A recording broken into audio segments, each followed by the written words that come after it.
decided to go and purchase a frame. It's coming from North Carolina.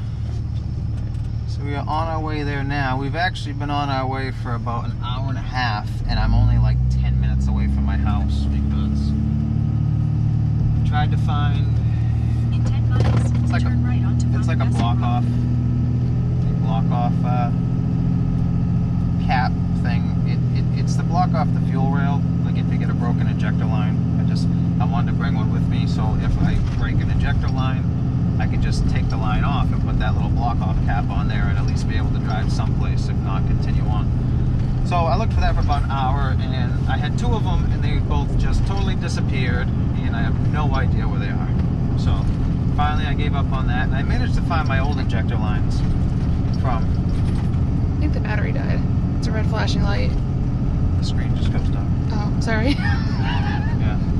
The screen goes dark after a couple of minutes. So Continue. anyway, so finally I gave up on that, and I found my old injector lines, so I'm just gonna bring them with me.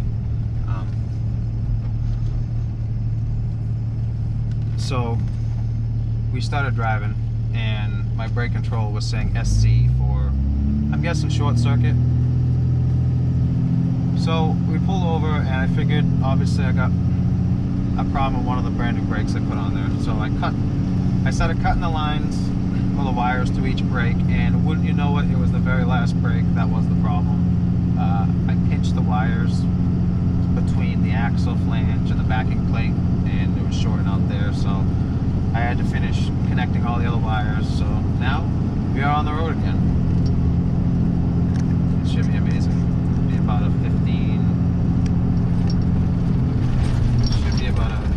14 and a half hour drive, or 13 hours and 45 minutes left. We'll be there at 8:48 in the morning, maybe. Okay, so we're about 4 hours away. It'll be 10:09 when we get there, or around there, average. So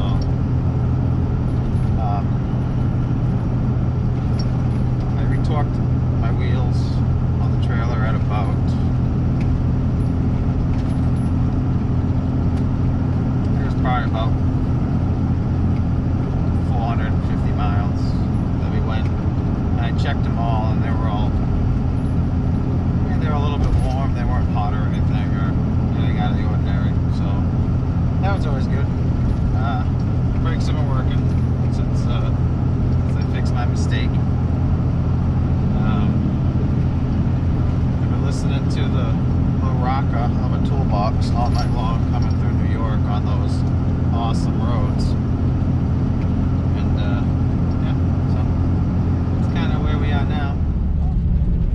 Alright, so I just picked up this frame, and I must say it definitely is what you would expect from North Carolina. But I also must say that this road is not wide enough. If you look in the mirror, you can see I'm running on the line, and over here, well, I'm not at the moment, but yeah, I'm just about running on the line here. I'm running on the line over there. So we need a little bit extra, road here. So this is the frame that I got from North Carolina. You can see, I mean, for the most part, the only little bit of rust on there is kind of just the surface stuff here. Basically just wipe it off with something like that. It's really just kind of discoloration. But I'd say for the most part, it's just a little dirty. But there really isn't very much rust at all on this. The only places I kind of getting it is like around the where the welds are, a little bit like that. Like it's almost mostly just staining, like it's starting, but it's not really there yet.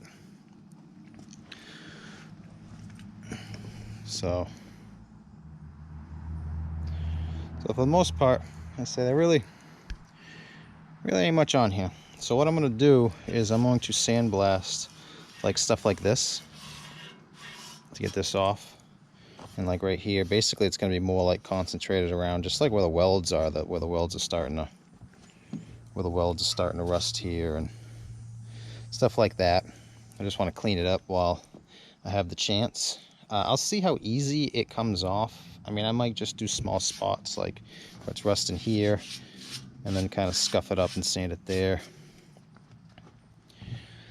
But like I say, back here is primarily where they rust the most anyway, like right around this cross bracing here. So I just want to say clean this up and repaint this. I'll probably do like the little spots up here. And then I'm thinking of stopping maybe like right here. And then kind of sanding it where I might need to. I don't know, like I said, I'll see how quickly it strips it down. I might just do as much as I can and we'll go from there. But so like this spot right here, you can see it's kind of cleaner. It pretty much looked like this. You have this little bit of a kind of reddish discoloration to it, where it looks like the rust is just starting. And I took I just took a sponge and used the scrub inside of a sponge, and I just went over it and I got it basically that clean. So there ain't much to it. I might end up sanding it, or maybe even just cleaning it up with a sponge to get most of the stuff off. Like I don't necessarily think the entire thing needs to be sandblasted, but like I said, I do want to kind of do like areas like this where it's just starting, and then repaint it so it doesn't keep progressing.